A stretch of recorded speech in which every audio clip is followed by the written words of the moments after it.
We are so thrilled to be partnering with Hinge. Hinge is the dating app designed to be deleted. As you all know, I'm a huge Hinge advocate as I met my partner of almost 3 years on the app. Even before meeting him, Hinge was always my go-to app because I met more relationship-minded people here and had some great dates. Clearly, I haven't been on the app for a little while, but I re-downloaded it to check out some of the new features. One that stood out to me was the voice prompt, my best friend's take on why you should date me, where your friend can hype you up. Not only does this make the profile creation less daunting, but it's not always easy to see your own green flags. So to test it out, I asked Yue some fun prompts to get her take on what I could put if I was dating again. So the first one, how long have we known each other? What was your first impression of me and how has that changed? Julie and I have known each other for almost 10 years. My first impression of Julie was that she's very social, but I've learned that she has a lot more depth to her beyond the social butterfly that she is. My next prompt, what do you think are my green flags?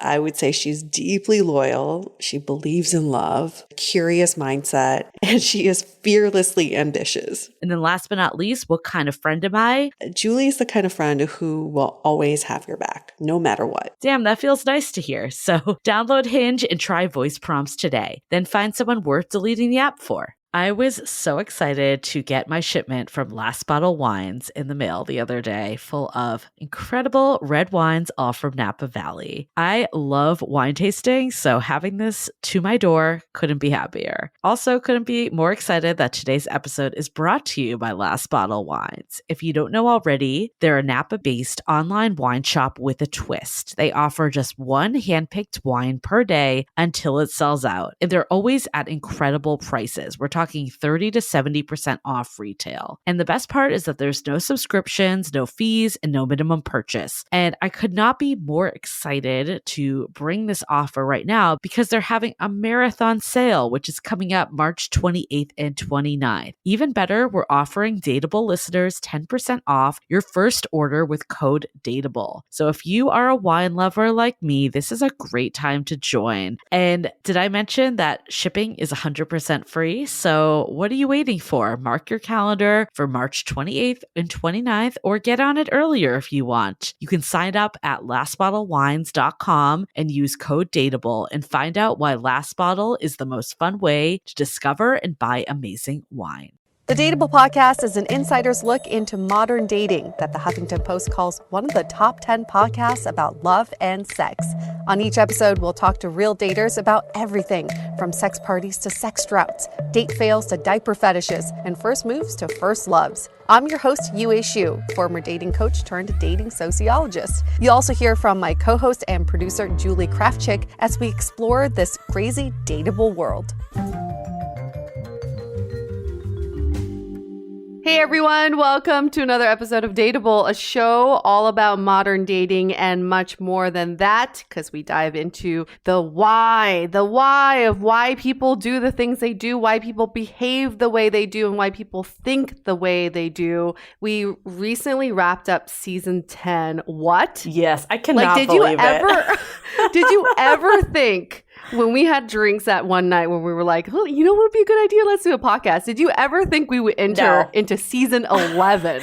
You know what's crazy? Because we've been doing a lot of podcasts lately and just PR and news and stuff. And a lot of times it comes up, how did we meet? And we have our story. And it is so crazy to think back to that night when we were just kind of shooting the shit and we're like, let's do a podcast and have all of our friends dial in. Like, I barely knew what a podcast was at that time. I didn't either. And now we're experts? What?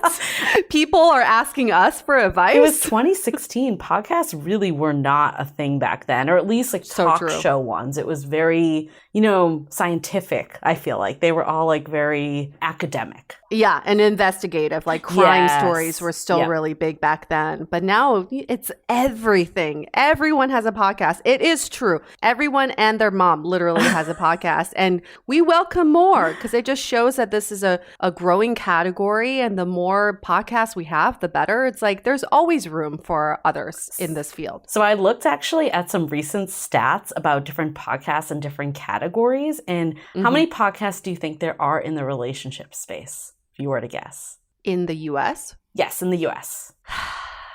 I'm going to say under 300. Oh, way more. 2,700. What? 2,700. And we are actually in the top Wow. 2% of relationship podcasts. Oh my gosh, we're like the Harvard of we're the Harvard of relationship podcasts. That was my mom would be very proud of that. Oh my God. Brene Brown is like, mom. She's probably the Harvard. We're probably like, I don't know, maybe the Stanford. Ooh, any Stanford listeners right now, they're so unhappy. But anyway, regardless, we are in the Ivy Leagues of podcasts, just saying, of relationship podcasts. But we also had this really interesting conversation recently, which was like, I don't really consider us a relationship podcast because we're not talking about just relationship stories.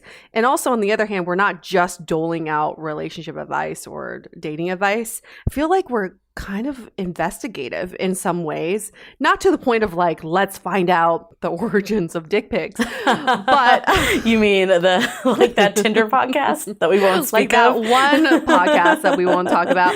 But we do, I think what makes this so wonderful for me and so rewarding is we are really getting into the why. And I think we've created this new podcast category for ourselves, like social dating podcast. Like dating culture. I kind of think of it as like culture-ish. Oh, that's good. But I don't know. I do see us as a relationship podcast. There's so much more to relationships. Like if you actually look at the podcast in the relationship category, it's not just romantic relationships. It's about relationships with yourself. It's about relationships with others, with friends, with family, like workplace. Like it's not just, romance. And I think a lot of the skills that we teach are how to relate with others, no matter your stage of dating and relationships. Well, that's a very good point, because when you think about relationship podcasts, I think about people in relationships doling out relationship advice. And it's not so much that. It's about how you relate to others and how you relate to society. That is also a relationship in itself. And I recently thought about this too, because someone in our Facebook group posted that article about the Asian girl who she refused to date Asian men for so long. And I remember, I read this article and I've read so many very similar articles. And I think in this time of, as we're looking inward to how we relate to ourselves, and in light of what's happening with Black Lives Matter and looking at systemic racism also happens in your own race with yourself. And I had this epiphany a few years ago that I was so self-loathing. And that's partly why I didn't date Asian men for so long. Not because of any of the reasons I cited in this terrible blog post I posted like 10 years ago that I took down because I was so ashamed and embarrassed by it. But looking back, and I'm so glad this girl wrote this article too, it was all about how I related to myself. And I was just so self-loathing of my own people. And that relationship I really needed to work on before I entered into an actual healthy relationship. Well, I think that's why the dating space is so fascinating to many, even to people that are in relationships and have been married for years, is because there's so much self-evolution that happens through dating. I feel like dating is a magnifying glass of everything that's happening in your own life and to yourself. And what you just said, it's just bringing to surface some of your own challenges and your own limiting beliefs and your own thoughts. And there's a lot of psychology there. And of course, like when you're in a relationship, there's kind of like the next stage of how you manage conflict and all of that type of stuff. And how do you like get things to the next level? But I think dating, there's just so much self-growth that happens. And especially when you're dating so many people. And I think this is actually something that's great about serial dating, is it really lets you hold that magnifying glass up to yourself in a really quick time period to really see where you need work. Like I know for me, for years, like when I would stress about someone not texting me back or just get all in an angst after like one date with someone, and it's like a step back of being like, okay, what is the underlying thing that's going on in my life that is causing me to put this much pressure and stress on it? Am I unhappy in another way? Do I feel like I'm not good enough? Like what is like the deep-seated challenge that makes you kind of stress about the little things? Yeah, because I think as we get older, I definitely feel this, is that my mental capacity is limited. Yeah, absolutely. And I think about where am I spending mental energy on? And if it's on that text, then why is it occupying so much of my mental capacity? Because it's so limited. Like I can only have so much energy to do so much in a day. Why am I dwelling on something that really does not matter in the grand scheme of things? So that's really part of the evolution too. And I think you brought up another great point, which is when you think about relationships, it's also in reference to other people. So you can work on yourself as much as you want, but you also have to work on yourself in relation to other people. Exactly. That's how you grow too. I mean, we've said this before on podcasts like that we've been on. I think there is an element of your own self that you need to get your house in order, because you can't go into a relationship if you're not whole on your own. But it can't be forever. Like no one's perfect. Like you can't spend all this time getting to your perfect state and then expect to like magically find a relationship. It's kind of a hybrid of both. You need relationship experience to continue to be in relationships. I think though what's interesting, and I think I've told you this, Yue, but there was a period I remember I just got super attached to this guy and I really barely knew him. I think we went on like 2 dates. I just like thought he was really good on paper. He was like really attractive. He worked in Google as like an engineer. So I just like, oh boy. Get the, woo! Work at Google. The Silicon Valley dream here. But, at the time I was, he had a lot of qualities I was looking for. But of course he ghosted me and I was like, devastated. I remember being so upset about it. And then years later at a show we did, do you remember this? We did one of our shows and he was there as a guest. Yes. And I literally, he recognized me. I didn't even recognize him. And I honestly, to this day, I can't even tell you his name because I forgot his name. Not that I don't, I first wouldn't put it out on air, but I also just have no idea what his name is, at all. And I always cite this to people, though, as a prime example that it's we can't let these people that really are a blip on our radar in our entire life get to us this much. I think it's worth looking at why are they doing this and bringing that back to yourself. But I know for me, when I've been through major heartbreak, I just do not have the energy anymore for these 1 to 2 date people. I just can't. I can't do it. I'm if I barely knew you, I just can't extend the energy of even caring. Of course, you can be disappointed. No one's saying that you can't, but it's putting it all in relative perspective. Because in that mindset, you're thinking about winning and losing. Yes. When you've been ghosted, you feel like you've lost. Yep. And I had this conversation with a friend today who is very good friends with this guy who ghosts on women all the time. And so I was like, great, a ghoster. Tell me, get to the bottom of why he does the things he does. And she's like, honestly, he is depressed. And so what he would do, he would ramp up really fast with women and he would really fall for someone. And then his depression hits and he doesn't know how to communicate that. So then he chooses to just not communicate at all. So he's on the other side. He's a perpetrator. He's the one that's been ghosting women for years now. And he's seen as the bad guy, but he really just does not know how to control his depression at this moment. And unfortunately, it comes at random times in his life and sometimes very inopportune times. With that story, it made me think, all those times that you thought someone didn't call you back or ghosted you or seemed like they weren't interested in you, you felt like you lost. You have no idea what they're going through. And instead of being so harsh on yourself and harsh on that person, send them some love, send them your best, just through the universe, mental energy, and then move on because you don't know what's happening. I think a lot of times too, from my experience, I agree with you. It is usually never about you. I mean, maybe it is about you, but for the most part, if it's only been a couple dates, if they actually just aren't interested in you, probably they would say it. A lot of the times it really is about them and what's going on in their lives. I know for me, a couple of the people that have ghosted me, I found out later that they got into relationships shortly after. Yes. So what I think was happening is I was probably there around the same time as whoever they're in the relationship with now. They didn't want to close the door on me by saying like, nope, I'm not interested or whatever, because they didn't know what was fully happening in that situation. So in their minds, it's easier just to kind of like ghost and fade out a little and then, you know, have that in the back burner. Yue knows one.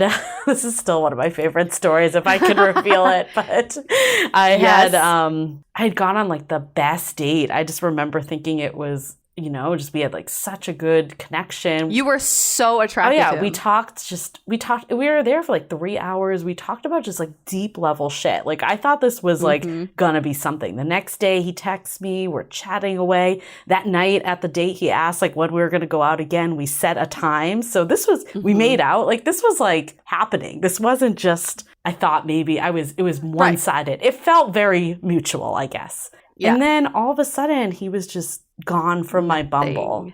Poof. And then we had a date set up and I reached out like on that weekend, just being like, how's your weekend going or something. After we'd again talked, nothing. And then the date's rolling around and it's like nothing. I've reached out a couple times at this point being like, is this still on? So investigative Yue gets on there and she's like, I'm going to find him. I'm going to find this guy on Bumble. And I'm like, how are you going to find him in the millions of people? And she did. I found him. You found him in like 20 minutes. To Catch a Ghost. You know that show, To Catch a Predator? Yeah. No, Yue is on a show called To Catch a Ghost because that is my life mission here. I created a fake profile. I swiped through for like hours. You would send me photos. You're like, is this him? Is this him? Because kids, I had nothing else better to do. And I was like, I gotta find revenge somehow. And I found him. He was, it was like probably 2 or 3 hours into swiping, but I found him. We matched and we messaged back and forth and I could see how many miles he was away from me. So I could see that he was home at the time he messaged me. So every day I would give Julie updates. I'm like, now he's closer to me. I think he's close to work or he's at work. Because I thought something happened to him. Like I legit thought something happened to him. Nope, he was fine. The man was alive. He was responding to the fake profile. Yep. He was responding to the fake profile. We had some sort of connection. And then it got to the point where I was like, I'm going to ask him out if he's not going to ask me out. I did. And he never messaged me back either. And then you found out something. Yeah, I found out he was in a relationship. But you thought he was going to be in a relationship. You had a sixth sense on that because you knew your profile would have lured him in a normal context. Yeah. Honey, everybody out there, if you ever need to catch a ghost. Be careful what you ask for right here. I have the perfect profile to catch any ghost out there. She's just ambiguous and just attractive enough to get anybody. Oh my God. I needed this laugh. I feel like this weekend was like, I was telling you earlier, I feel like this weekend was like a little tough just in general. Yeah. I don't know if other people are feeling that too. Like I don't know. I feel like especially growing up in Boston, 4th of July was always like a really big holiday because it was really warm. And I remember just going to like all these 4th of July parties all the time. And I think over the years, it hasn't been as big of holiday for me, but it's usually one that I'll like go to Tahoe with friends or do something. And I just feel like this year it was definitely a combination of many, obviously. I think one, like cases are rising. So I was like a little timid to even do much in general, but also everything was canceled. And then also just the state of our country right now. I'm like, I don't really feel like being like, hurrah, America. Like, I don't know. I'm not going to go on too much of a rant there, but just like, it just, it didn't feel the same as normal. It's so bad right now. And like LA, what the fuck are you guys doing in LA? Can someone please in LA answer me? Like, what is happening? Why are your numbers so much worse than the rest of the country? I do not understand what is happening there. I feel like I agree. This weekend was really rough. So my boyfriend and I went to one of his friends' houses to go in their backyard, which is like, oh my gosh, you have a backyard. It's amazing. But we all stayed 6 feet apart and we were trying to have like a birthday thing. His friend's turning 40, but he couldn't have that many people over. There were just very few of us. And then we were talking about food and there was just absolutely there's no kind of food out there that is shareable and safe. So we all ended up ordering our own food. How weird is that? We brought our own beers and ordered our own food and stayed in our own corners. It was just not festive at all. I did go to a restaurant this weekend. I did. I went to an outdoor bar and a restaurant, and I feel like because I hadn't gone in so long, like the friends I were with were like, let's just order everything, you know? Everything. Yeah. We're like, take ballin', my money. you know? Like Take another all bottle my of money. wine, bring it around. Right? And you like tip really well. Yeah, I'm like, you're like, you've been unemployed for so long. Right. And it's like, we literally haven't gone to a restaurant in 4 months. So it's, yeah, it was fun. It was fun to be back doing stuff like that. But it definitely, yeah, I mean, I'm adjusting to some of that stuff. I think it's just seeing the stuff in the news. Like there was this article about this guy that knew he had COVID, yet like went out to Fire Island in New York and was like raging all weekend. I'm like, why? Like this is what's going to keep it going. So we'll get off the soapbox, but yeah, hopefully other people, I don't know. Like for me, I'm like, hopefully I can just like put this weekend behind and move forward. But yeah, it definitely had a little bit of a sour taste for me, at least. I had a highlight to my weekend. I texted you about it. I was at Ranch 99, where all the good Asians go for their grocery shopping, with my mask on and like basically my pajamas, thinking nobody would ever recognize me, see me. Thank goodness, right? And this lovely woman comes up to me very far away. She's six feet away from me. Don't worry. She's like, "Excuse me, are you Yue from the DATEABLE podcast?" And I'm like, "Yes." "I don't know how you recognize me." And he's like, she's like, "I recognize your boyfriend first, and then I saw you." Interesting. Yeah. And she's like, "I'm Linda from Bay Area Date Guide," which is an Instagram account that we follow. And I'm like, "You are the person behind Bay Area Date Guide." And we had a bonding moment. It was so great because we were able to just connect and talk about the podcast, and also like be in this aisle of all this Chinese sauce that I was trying to figure out what I need to get. It was a beautiful moment. And I was like, you totally made my day. And in fact, she made my weekend. So thank you, Linda. Oh, you did text me. You were very excited. And I do remember her from the show that we did before shit hit the fan in December. So yes. Yeah. Yes. She's a lovely, lovely woman, and definitely go follow her Instagram, Bay Area Date Guide. The best part was I didn't tell you afterwards because I felt like I had superpowers with my mask on, because sometimes you're like, you know, you have a mask on, you can't really embarrass yourself. So after I had that exchange with her, I come out and I see this guy that looks familiar. Normally I wouldn't say anything, but I felt like I had a superpower. So I went up to him. I was like, "Tony?" And he's like, "Nope." I'm like, "Yeah, okay, cool. Bye." Oh, it made me think that I actually ran into one of the members of our Facebook group that hosted the other night last week at and I was wearing my mask, and she came up to me and I'm like, "Oh, someone recognized me at my mask." It's a great feeling, isn't it?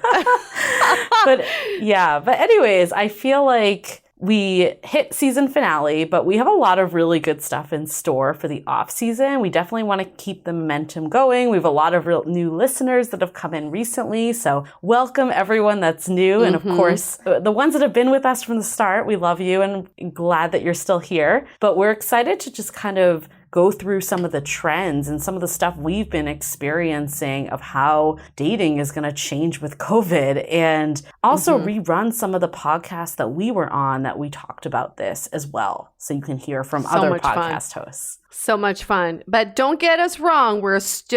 We've already started recording for season 11. So a lot in store for you all, but we're also looking for guests. Yes. So definitely hit us up on that. But before we get to our episode, I do want to thank our sponsor. I feel like this is our longest running sponsor slash relationship slash like sponsor in terms of sponsoring my feelings. BetterHelp, thank you so much for being our sponsor for this episode. In these unprecedented times, some of us, actually most of us, may be experiencing some challenging feelings. For me, it's been feelings of helplessness. You guys know I have this anxiousness that I've been trying to get rid of, and knowing that working on your mental health is really important right now. So I'm very thankful I've been working with BetterHelp, who've ensured me that I'm not alone in this. BetterHelp offers online counseling with professional, credible, and compassionate therapists in a safe and private environment. With 3,000 US licensed professionals across 50 states, they make it easier than ever to find help. In fact, so many people have been using BetterHelp that they're recruiting additional counselors in all 50 states. Wow. Yeah, I know. Now for Dateable listeners only, you get 10% off your first month with the code DATEABLE. Get started today by going to betterhelp.com/dateable. Join over 1 million people taking charge of their mental health. Just simply fill out a questionnaire to assess your needs and get matched with a suitable counselor. Again, that's betterhelp.com/dateable and use the code DATEABLE for 10% off your first month. Love it. I love BetterHelp so much. Just cannot We speak. love them. I do.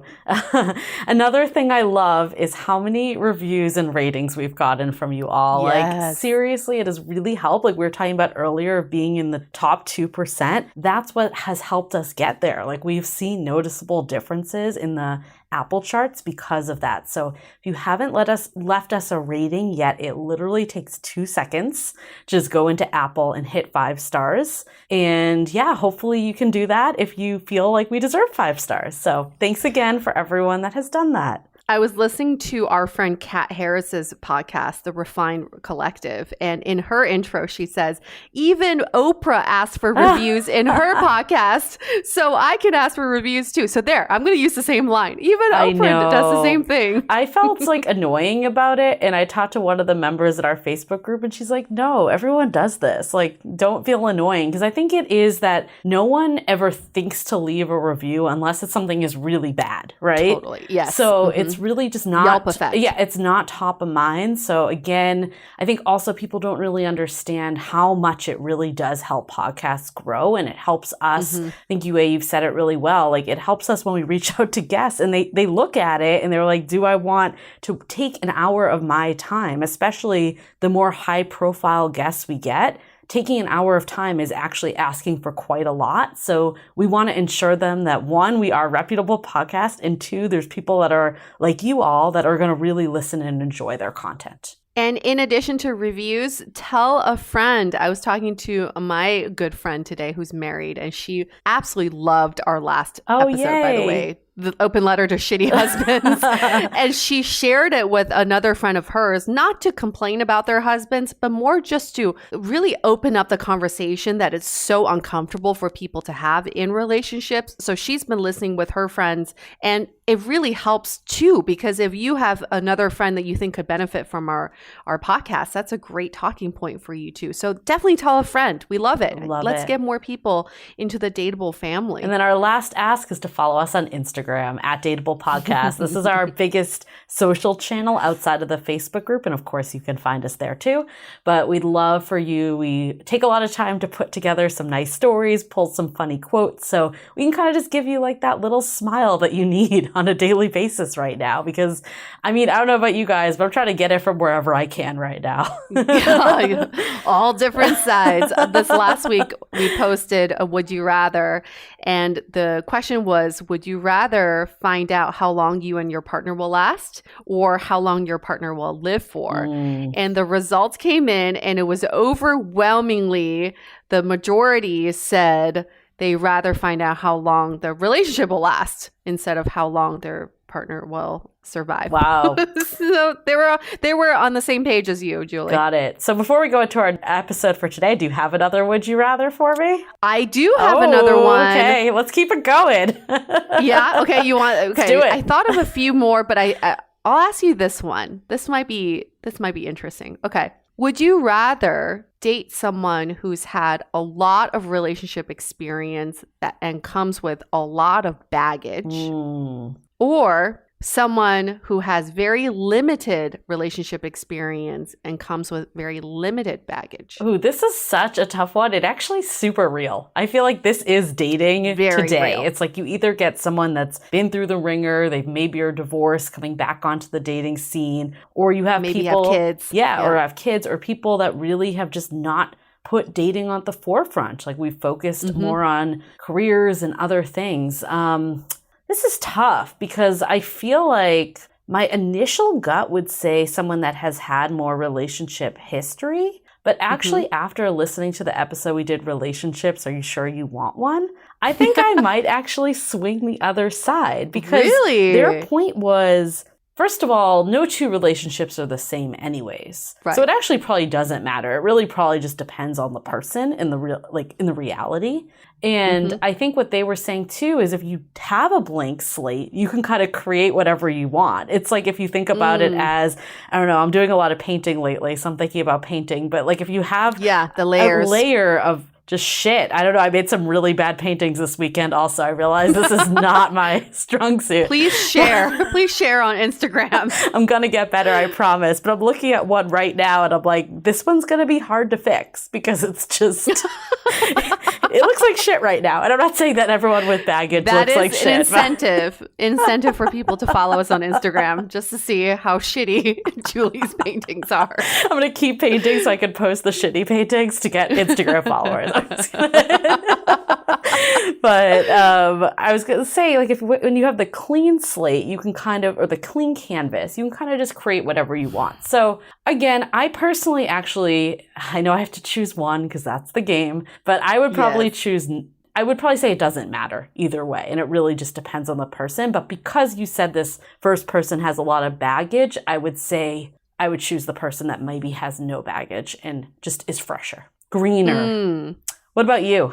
I would say the person without relationship experience probably doesn't have relationship baggage, but has other baggage that they would need to deal with, which is why they haven't been in relationships or haven't had that much relationship experience.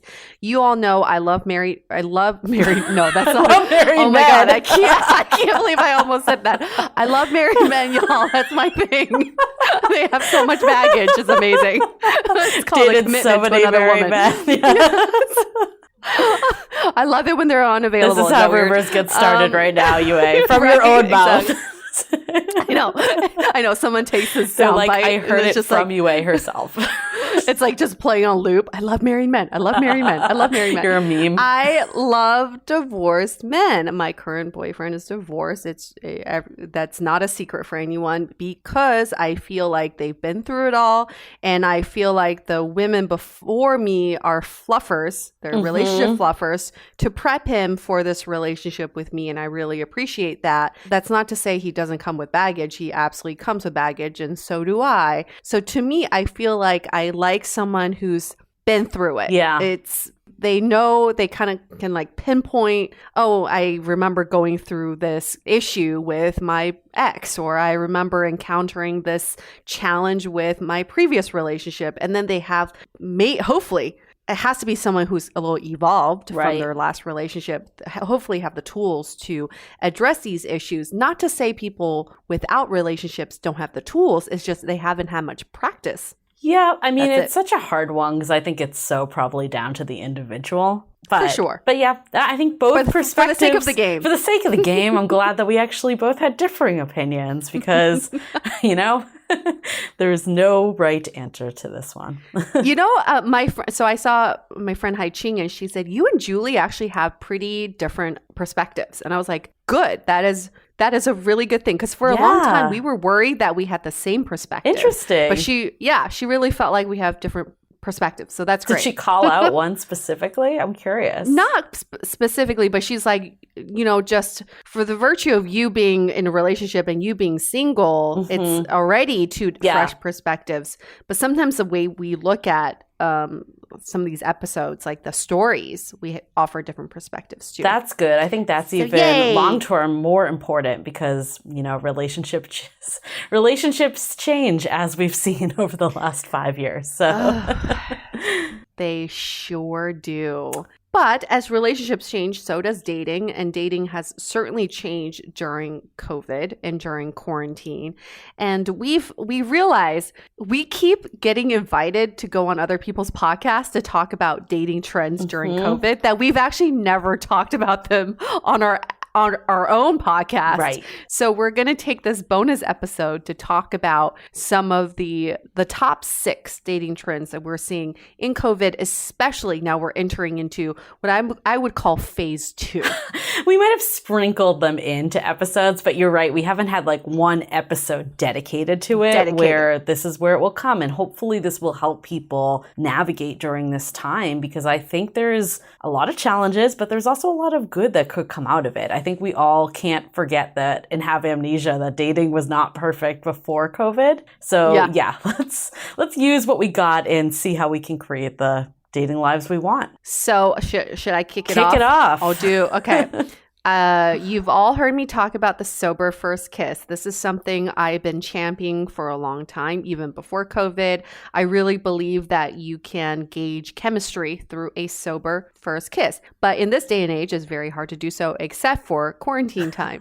So I talked to a friend today. She's like, I hiked 16 miles last week just to go on dates. I'm like, yeah, girl, because that's all you can do these days. Right. Even getting there is like a 2-mile walk. She's like, I'm so tired of hiking, but I gotta keep dating. It's amazing. But it goes into this idea that I think what's coming out of quarantine is that people are going on these more sober dates, hikes, and socially distanced picnics, which is great. And so that first kiss has a higher chance of being sober. In fact, I talked to our friend Kethan. He said he had his first sober kiss with his first quarantine girl that he met during quarantine. So love it. He said it was very special for both of them because they had to get consent, of course, and they also had to ask each other those uncomfortable questions. Have you kissed someone else in the last, few months? And have you been tested for COVID? Like all those things had to come out, but it just made that first kiss really special. So I think it was a very memorable kiss for him. And even if you're not like dead sober, the odds of being like sloppy drunk are probably a little lower than what it used to be. Because even if you have like a bottle of wine in the park, you're not like at a bar where it's just so accessible. I don't know. I used to be the queen of drunken makeouts. Like I used to do. Don't we know it?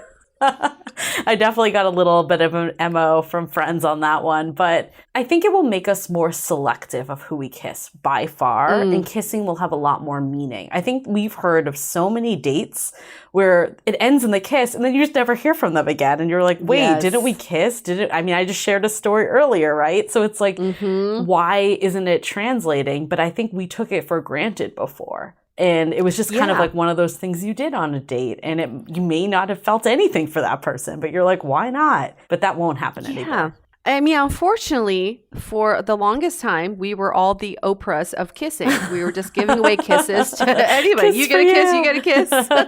Everybody gets a kiss, and then you forget who you kissed. But I remember having a sober first kiss when I was single and realizing how lips felt, because sometimes you just kiss so many people when you're drunk and you like forget to be present in the moment to feel a kiss. When was the last time you felt a kiss? And that was really special to be like, oh my gosh, lips feel like this, and then you have to tilt your head like this. Just be more present. It's probably a better way to gauge actual chemistry too. For sure. And not just, you've been preaching sober first kiss long before COVID-19. Ever. I know. And I don't even practice what I preach, but now I will. Well, now not really, but in theory, as I drink my spritz, in theory, I will practice a sober first kiss. Yeah.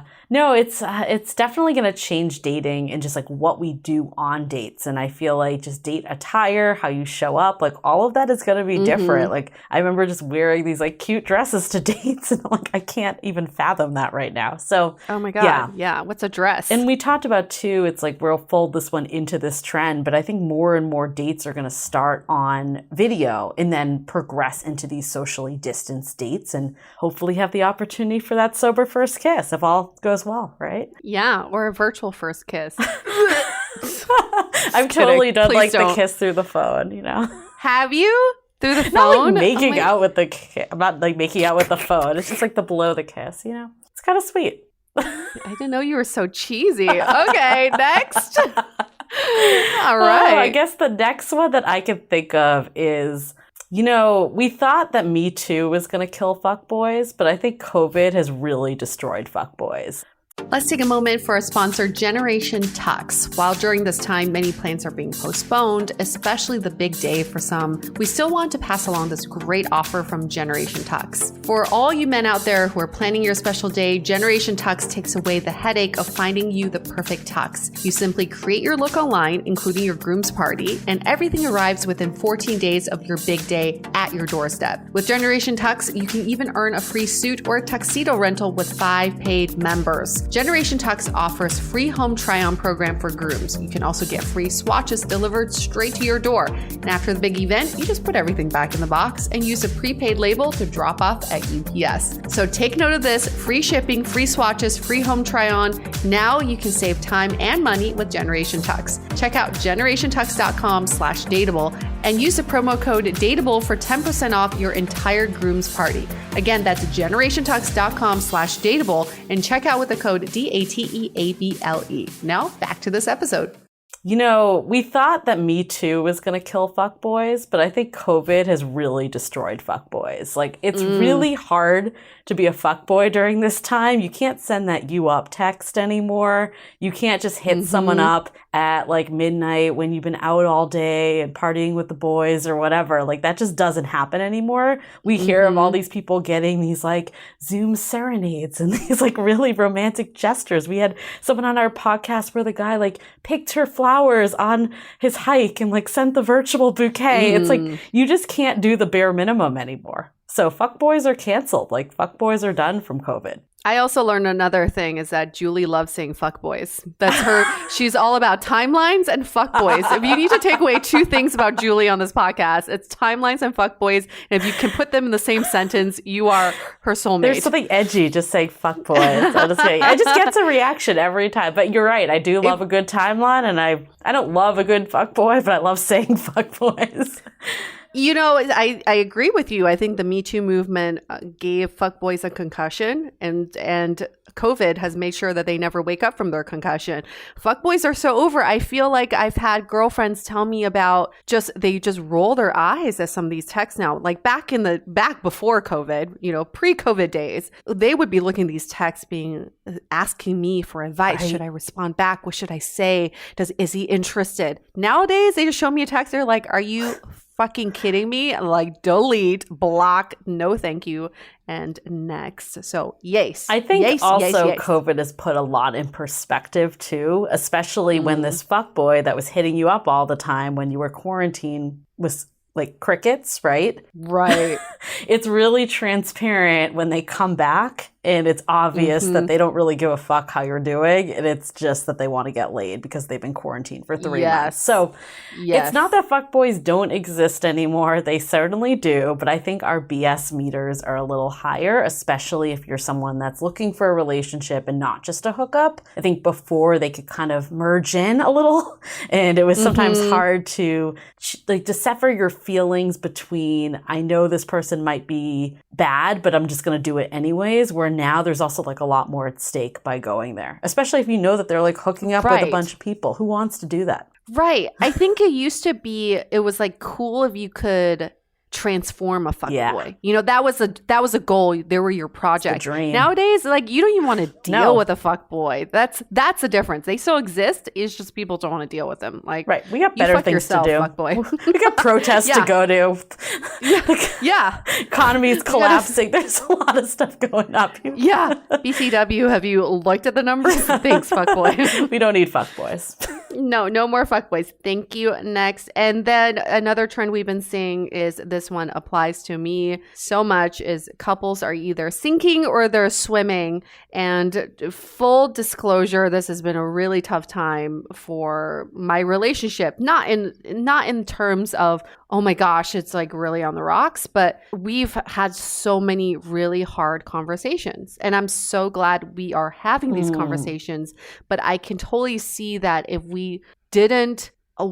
2 people currently in a relationship during COVID if one person was not down to have these conversations or to fight for the relationship, then it'd be over. I think I'm getting texts like on at least a weekly basis of someone who's saying something about getting a divorce or leaving their boyfriend or husband or wife or whatever. I'm getting these messages and I'm trying to talk them off the ledge, but at the same time, two people have to be in it to fight it. And if two people aren't both in it, then you got to just let it go. And unfortunately, that we are seeing that happening. There was this misconception that quarantine was going to yield a bunch of quarantine babies. That's actually not true.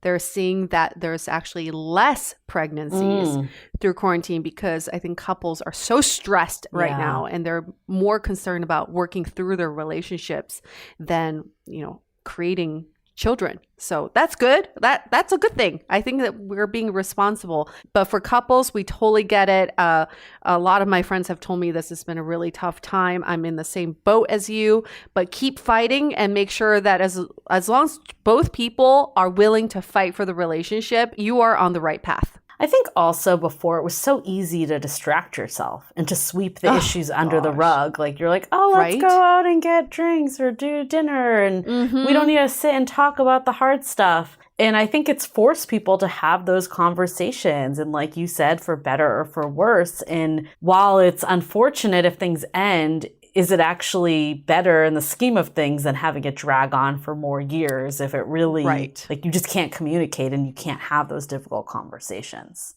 Yes. I always think about the story I told you about my friend who had to decide if he was going to go into quarantine with his girlfriend. And that was his waking moment of saying, I don't want to spend every day with this person. Imagine if quarantine didn't happen and they just kept going with a relationship for another year or two. Oh, totally. That is terrible. So I'm glad that this situation, as unfortunate as it is forcing couples to face the music in many ways. And it's just getting more real by the day. Yeah, I think another trend that kind of plays into that in a different way is this trend of resurrection of the ex. I know this has happened to me a lot over quarantine, and it's happened to other people. I've shared this on the podcast, but I've used a lot of quarantine to figure out a past relationship of mine, which actually I think was kind of similar to what you were just saying. Like it did force us to have the conversations and really slow down. And especially because initially we weren't quarantining together. We were just doing a lot of phone calls and just video and, and I think taking the physical out was actually really good for us. It was able to bring up a lot of these hard conversations that we needed to happen or we needed to have. And I think also, though, I'm not the only person that has had an ex come back. And is ironic, too, is as soon as this ex and I decided that we weren't going to pursue a relationship, my other ex hit me up to just, catch up, do a video call. We did do a video call this week, and it was nice to catch up. I wouldn't say that we're like pursuing anything, but it was nice to just catch up. And I think that's where I'm going with this. It doesn't necessarily need to be the ex becomes like a full-blown relationship like my first one was. I think people are just lonely right now. And it's hard to necessarily pick up new people. Like while people are definitely dating and meeting new people right now, it's not for everyone. And I get it. Like when I was talking to my second ex on Monday, he was like, literally my worst nightmare is doing a video date with someone I don't know. So I get it. And it's not for everyone. And I think there's something reassuring by talking to someone from your past. And that's why people have seen them come up. And we've heard stories too, where it's been great in the sense like my situation where it reopened a relationship, but then we've heard other stories where it's been a bit toxic and the patterns came back really fast. And it wasn't like, we're going to try at this. It was like, oh, I'm now being used by this person again. So it's one of those things that you can't be blindsided by COVID. Like when we're looking at my whole situation, I remember my brother gave me really good advice and was like, try to separate your ex from COVID. Like, would you still want to pursue this if COVID wasn't happening right now versus like you're just lonely? So yeah. And that same advice from your brother also applies to just false intimacy in general. And it doesn't have to be an ex, but could just be someone that you feel like you're really connecting with. And sometimes it's hard to separate loneliness from a connection. And we're seeing that a lot of that with our listeners too. It's you come out of quarantine and then you meet up with someone, you have high hopes, and then for some reason there's no attraction or there's no chemistry. And it's just one big pile of disappointment when you get to meet them in person. But also kind of expect that that could happen. Yeah. Because our feelings are so heightened during this time. So your sense of intimacy is also very much heightened. So it's easier said than done, right? Because you can be like, separate the logical side of you from the emotional side of you. Well, it doesn't really work like that. You can't just like divvy them up, but at least recognize that that is a possibility. Right. And we've said too, it's hard right now because some people just aren't working right now. They have a lot of free time. And then also, even if you are working, you're probably not seeing friends at the same level that you once were. And you don't have your like exercise classes and your routine. So it just brings a lot more time. And that can be great. It can help relationships get off the ground, but it also, again, to this false intimacy, like you could potentially spend 8 hours talking to someone on the phone and they may never talk to you again. And it's because they just had 8 hours to do nothing. And this was better than watching Netflix. So it's really hard to figure that out. So our advice has been to try to maintain your life as much as possible and bring new people in, like the capacity you would have done before. Maybe be a little more open than before, just because we are given this gift. But don't be so open that, this new person just like totally takes over your entire life. Absolutely. That applies to even after quarantine. Yes. Like, don't let someone consume your whole life. And we should just stop creating these stories about people before you meet them. Like, we have these ideas and images of what this person will be like. Even through video, you don't get the full image. So keep an open mind still. It's still a blank slate. It could still be a shitty painting, but you never know. Gotta go back to my shitty paintings. You got to just layer on the paint, layer it on. Another trend that we've been seeing is, and I think this is a lovely trend, is that there are now no more taboo topics to talk about with virtual dating because everyone's trying to connect. And because all the physical distractions are removed, the bartender, the drinks, the atmosphere, that's all removed from a date. All you have is each other. People are having deeper and more thoughtful conversations, and now nothing is off the table. Let's talk about everything. And especially, and I love this, with Black Lives Matter, people are now putting that at the forefront of their conversations. Yeah. Is this something you believe in? Do you believe in systemic racism? If you don't, let's move on. Let's swipe left. I feel like it's in profiles. Absolutely. So it's great that people are having these what would have been taboo topics back in the day. Remember those etiquette teachers that were like, don't talk about politics, religion, sex. Don't talk about it. Now it's like, let's talk about that first. So that is wonderful. This is a great way for, I think everyone's feeling themselves out on how they can connect with other people and how they can build a deeper connection. What we're hearing more and more is that I hear this all the time. Quote, we had a really deep conversation last night. We got so deep that I was telling him things that I haven't even told my best friend. Wow. Like I keep hearing stuff like that. And that's fantastic. People are definitely diving in and they're accelerating these conversations. But be careful of false intimacy. Just because you revealed that secret you've never told your best friend does not mean that this is your one and only soulmate. Oh, it's such a tough line to balance because I totally get it. It's like, I mean, my take is it's better to put out more and just have it not work out than know that you didn't try enough. So as long as you're keeping that in mind. But I think this whole thing about politics, especially right now, one, how can you not talk about it? It's so just in the forefront, especially even COVID is all back to politics and Black Lives. Don't be tone deaf. Yeah, and like Black Lives Matter right now, what a good way to see people's values and like what they stand for and if they're trying to get better and like how that, like self-growth, like you can see so much from someone from just how they relate to all that's happening. And I think like finding someone that has similar values, that can be really hard on dating apps when you don't get enough time to meet them. Yes. And this helps fast track that. Like you can find out pretty quickly, like especially I think even like your propensity to wear a mask says so much about your values. Yes. So yeah, no, I think it's a good thing. We've been talking about it for a while of how, people talk about sex and exes and politics and religion on dates. And now it's just, it's amplified. You can only do Daterview for so long, right? The Daterviews don't work. I think the Daterviews have gone away like fuckboys. I think fuckboys and Daterviews can shoo themselves away because they just don't serve anything anymore. After you've had one Daterview over Zoom, you're like, like, I might as well just go on a job interview. This is like not serving me. I can't even imagine doing a date review right now. Like, I feel like I'm so drained from video calls. To get on a call that feels like a work call would be like, just terrible. Yeah. Please don't. So then our last trend that we're seeing is, I think this is the time where people are really going to figure out what matters to them. It's been a time of self-love. I think that's been clear, like especially if you've been quarantined alone, you've had a lot of time with yourself. And even if you haven't been quarantined alone, like with a partner, you've kind of been able to hash some of that stuff out of what a relationship means to you and your partner. And if you live with roommates, you've probably had your own time for self-reflection too. And I think a lot of people have come out of this really clear about what they want. One of our most popular episodes this season was relationship. Are you sure you want one? And I think a lot of people are questioning it. I think there's two sides to the coin here. I think on one side, this COVID has shown us that life is short and relationships really are what matters in life. Like at the end of the day, doing that one last work project is really not going to probably make or break your life versus having that person that just loves you through thick and thin. So I think that piece has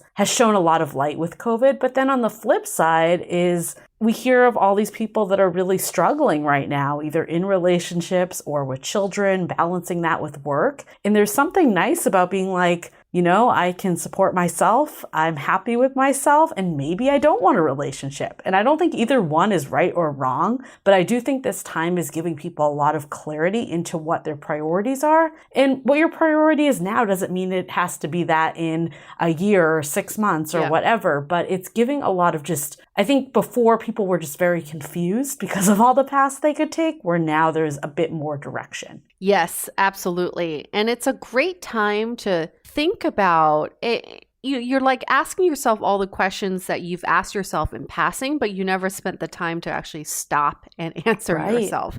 So this question of, do I actually want a relationship? Am I ready for a relationship? What kind of relationship do I ideally want to have? Those are all questions that you should be asking yourself. And it's also a good time to shush out society and what society is telling you to do. I think for so long, I think especially in San Francisco, there was kind of a lot of pressure to be on this train of unconventional, non-traditional relationships. So everyone's kind of trying it out and seeing if it was for them. We actually had talked to someone who was on that train and then went back to traditional relationships because she's like, I realized I just don't want to be pressured into doing something non-traditional. And this is a great time to think, aside from what everybody else is doing or what the trends are, what do I ultimately want? Whether it's traditional or untraditional, it's for me. And it doesn't have to have a label on it at all. Absolutely. And I think for anyone that hasn't listened to one of our last episodes with Minji, I Date Me First. That one I think was one of my favorite episodes of all time. So because, one, I just related so hard because I've been there before, like outside of quarantine, of just going through that brutal breakup that really makes you confront yourself and really get to the root of taking ownership for your own actions and not just blaming the other person, but also taking that time to figure out what is it that you really want. And I think it's also relatable to anyone, even if they're not going through a breakup, but just has been alone with themselves for the first time. I know for myself, I did this alone work a long time ago because I was in that situation, and it was really brutal, and it actually really prepared me for now because I don't think it was as big of a jolt if I hadn't done it. So I know for me, it was super helpful to journal and to really get it out of what is it that I want? What is important? We had a past guest, Amy Spencer from Finding Your Half Orange, and her book, I highly recommend. I would literally take her book and bring it to it was a spa back in the day when you can go to spas, but now you could bring it to parks. What's that? Oh, I miss spas so much. I miss spas. What do you miss the most? Spas. But you could bring it to a park. And I remember there was just a lot of visualization exercises of what is, a perfect day for you with a partner. What does that look like? Or maybe it ends up being that you don't see a partner in that picture and it's really about yourself. And I think just doing that work is so important to have a North Star of where you want to be going. And this doesn't just apply to single people. I No. think people in relationships can learn from this too. Even if you are living with someone, in a relationship with someone, married to someone, you still have to date yourself. You can't be reliant on your partner 24/7. I've learned from Minji's episode. I started putting on perfume and lipstick because I was like, I'm dating myself. I'm doing this for myself. I want to look and feel normal for myself. And I really love that piece of advice that she gave. Just sometimes you get lost even in the day-to-day that you forget to just like sit down and check in and say, how are you doing today? Huh? How are you? Let's talk about how your day has been going. So I really love that piece of advice, but also part of the trend of quarantine. Absolutely. Cool. Is that it? Those are our top 6. We have more, but those are our top 6. We actually combined a few of them too. These are the 6 that we've been talking about. We also have some killer predictions for the future of how dating will forever change, but we'll get to that on another episode. I want to say, like, my closing remark on this, just talking about trends, is everyone's going to come out of quarantine feeling like a different person, like a 2.0, look at me. But historically, you'll see that societal trends are people always fall back to the status quo. I mean, things are going to go back to the same with the swiping and how people used to date. What I would challenge everyone is to just hang on to that 1% change, just 1% of something. Accept the fact that whatever you're feeling right now, it probably won't stay this way forever, but at least there's one thing that you can change and that can stick in your love life, and let that stick. Just one thing. Just choose that one thing. I love that. That was so well said. And I'm just going to leave it at that. Mic drop. One thing. Let it be. Agree. Let's not take on too much. Like quarantine, when it first started, all the hobbies we wanted to do. Yeah, just take on one. Mine is bad painting. One Spanish phrase instead of learning the entire language is good enough. No, but just incremental change. That's all we need to really work on. That's it. Love it. Fabulous. That's it for this bonus episode. We'll have way more. So actually, we never stopped. We call this off season, but it's actually just it's like 10.5 or whatever. Yeah. 10.5 season. And we have a really good one with Natasha Chandel from Kinda Dating that we're going to air next week. So definitely check that out and stay with us on the off season. We're going to have a lot of really good content. And if you would like to be a guest on season 11 or know someone who'd be a really good guest, please reach out to us. Our email's super easy. It's just hello@dateablepodcast.com. yeah. Hello there. Hello. And you can also submit at dateablepodcast.com/story. And if you don't have like a story per se, but you have a topic that you either want to speak to or you just are dying to hear someone else talk about, feel free to drop that either in the email or in the form on the website too. Fabulous. Well, everyone, please wear a mask. Stay safe. I'll say this again. Wear a fucking mask and stay safe, please, for the sake of everyone, so we can get out of this sooner, okay? Let's understand that. I feel like at the beginning of this, we did the stay safe, stay dateable, stay 6 feet apart, but I feel like now we might have to do it again. Yeah, stay the fuck away from people. That's all I have to say. But we're going to wrap this up. On a positive note, we'll say stay dateable this time. We'll say stay dateable, but you know what I'm really saying. Here we go. Stay dateable. 6 feet apart. Put on your mask, fuckers.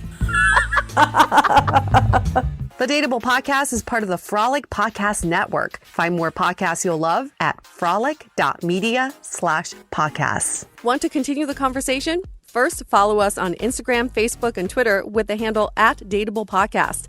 Tag us in any post with the hashtag StayDateable, and trust us, we look at all of those posts. Then head over to our website, dateablepodcast.com. There you'll find all the episodes as well as articles, videos, and our coaching service with vetted industry experts. You can also find our premium Why series, where we dissect, analyze, and offer solutions to some of the most common dating conundrums. We're also downloadable for free on Spotify, Apple Podcasts, Google Play, Overcast, Stitcher Radio, and other podcast platforms. Your feedback is valuable to us, so don't forget to leave us a review. And most importantly, remember to stay dateable.